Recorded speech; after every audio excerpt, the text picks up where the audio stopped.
Wesley, tu nous disais qu'il y avait une autre espèce de fourmi par ici. Donc fourmi champignonniste.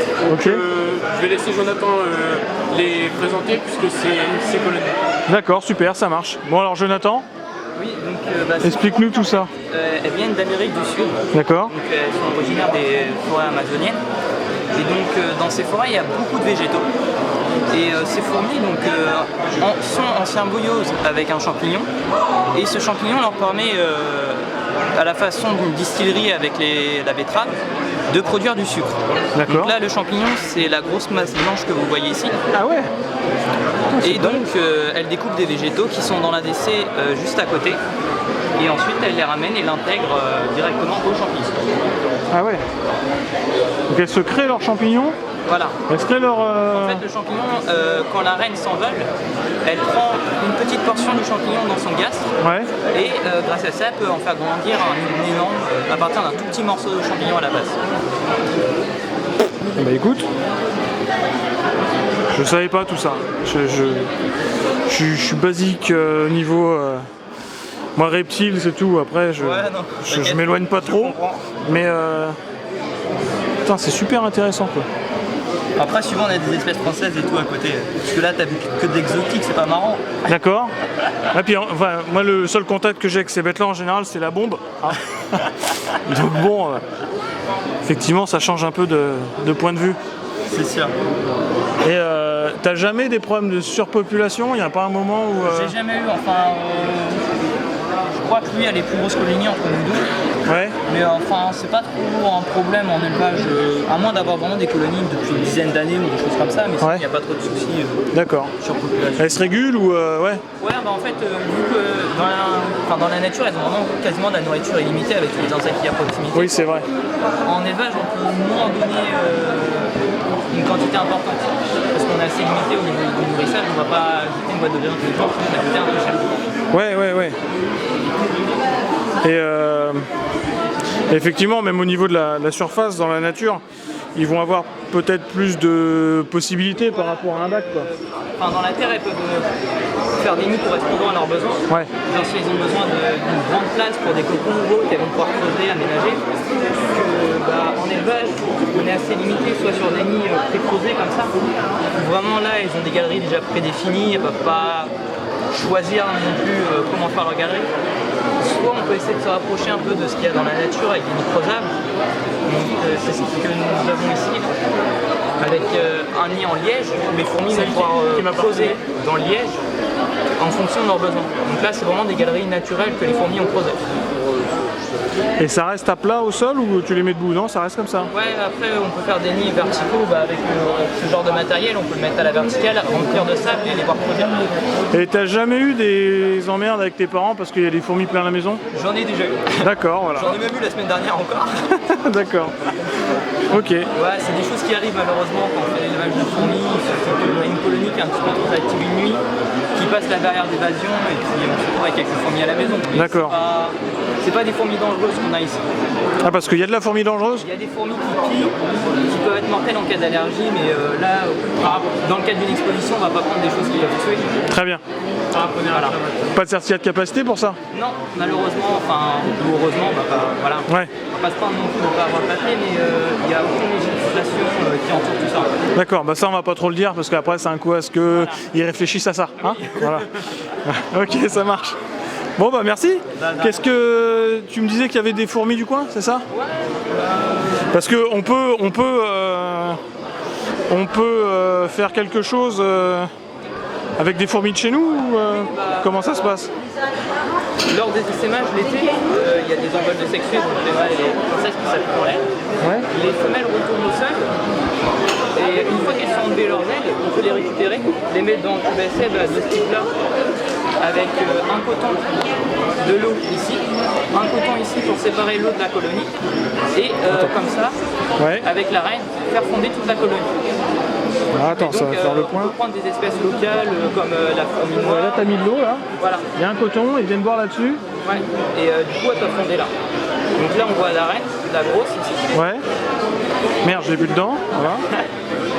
Le couvain ici qui est le petit à blanc. Ouais. Et les premières ouvrières qui sont là-dessus. Et ça, dans quelques années, ça donnera une colonie comme derrière avec des milliers d'individus. D'accord. Et ça, on peut le faire à partir d'espèces locales. Donc celle-là, elle vient du sud de la France. Ah ouais. C'est une des plus grandes espèces européennes. Mais on peut tout à fait prendre des fourmis de chez nous. Hop. Donc comme celle-ci. Donc ça, c'est des fourmis assez communes. En Normandie, c'est des formica. En Normandie, donc elles résistent à l'eau. Voilà. Oh là là, on va se faire pourrir. Donc c'est des formica rufiberbis. Donc là, la colonie a été récupérée, enfin la reine a été récupérée en juillet dernier.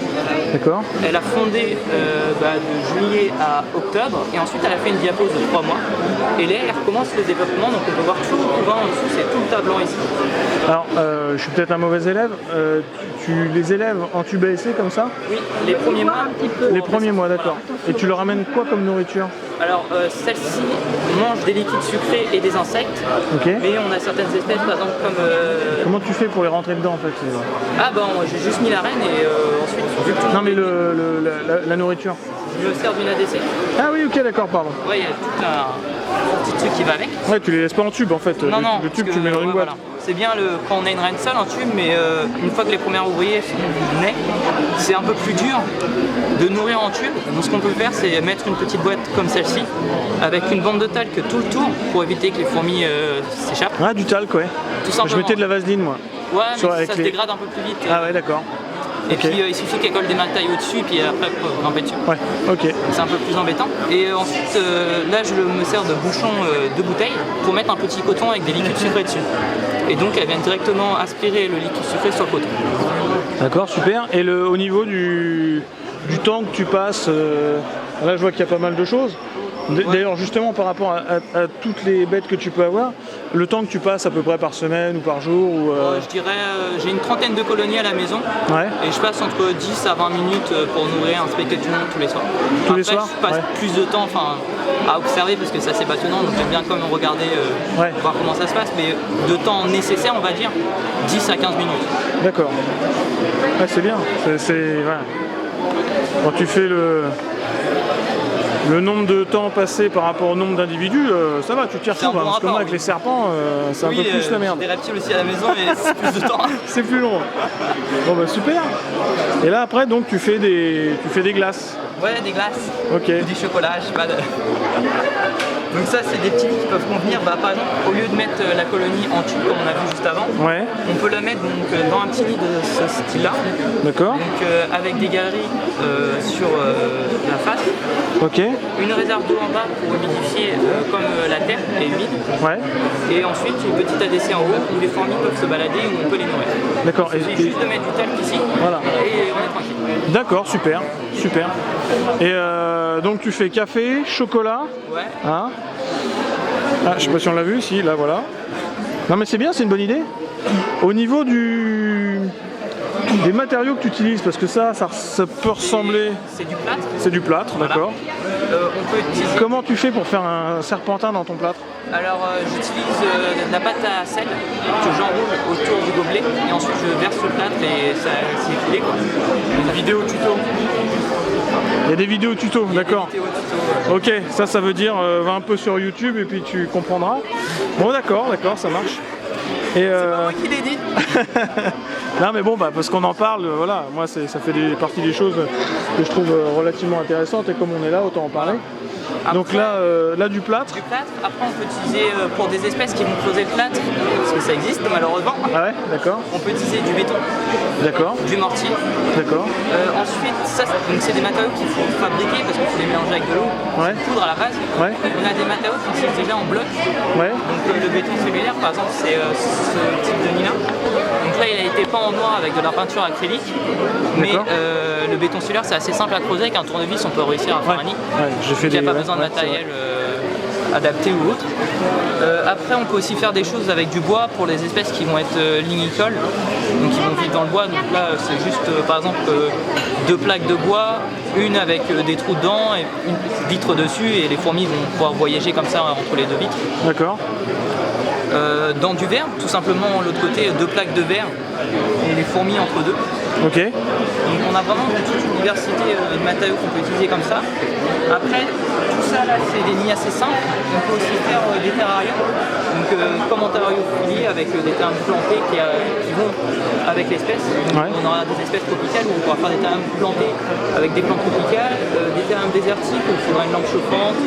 On pourra même faire un cycle journalier avec des UV et des décollants. Donc, il y a vraiment toute une diversité derrière.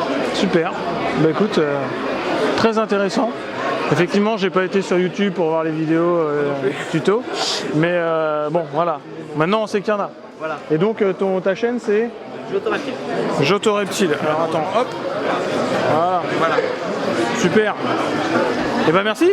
Bah de rien. Allez, salut. Et salut Wesley. Salut.